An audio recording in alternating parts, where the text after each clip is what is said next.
data we have, it still seems to be rare that an asymptomatic person actually transmits onward to a secondary individual. I didn't quite get that. Can I hear that one more time? I'm serious. I could not tell what you just said. From the data we have, it still seems to be rare that an asymptomatic person actually transmits onward to a secondary individual. Still didn't quite get that, but Dr. Samadi went to medical school. He's been listening to doctors all of his life. Doctor, I believe the headline from the World Health Organization is asymptomatic people are not infectious. They're not going to spread the disease. Is that what the WHO is saying? Yes, that's correct, Greg. Look, you and I have been going at this since February of this year. We've covered more than hundreds of these segments on Newsmax TV.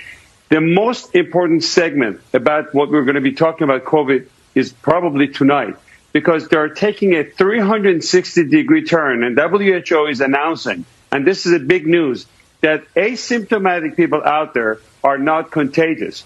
Remember, because we didn't know who would be passing this virus or not, we made everybody do something called social distancing. This is a new word that you've heard of it, and it came to our life a few months ago. We made everybody across the board to wear masks.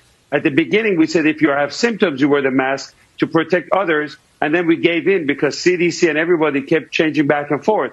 We also made everybody to go for testing. We need 300 million tests the next day, or else we cannot reopen our country. And guess what?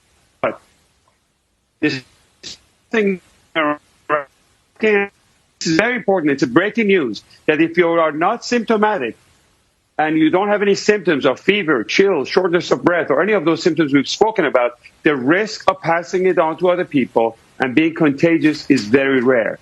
And studies like this comes from a very accurate tracing in countries like Singapore, contact tracing, and it's too bad that these researchers are not, the papers are not making it to Lancet, and mainstream media is not covering to the extent. This is probably one of the biggest news that we've had since coronavirus outbreak. It's good news. That means really we can visit people that we weren't able to visit. You know, you didn't want to go around somebody of a certain age because you could be carrying it without knowing it. This is good stuff. Thank you for that, Doctor. Right. The big thing is that the panic and hysteria is out the door. We can reopen our America. 40 million people have lost their job as a result of this scientific data that was wrong.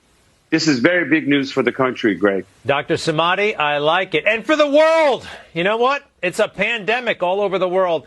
Dr. Samadi, hopefully the future Surgeon General of the United States of America. I'm trying to make that happen. I think you'd be great down there. After this guy gets done, he's pretty good too. But you're great. Dr. Samadi, thank you very much.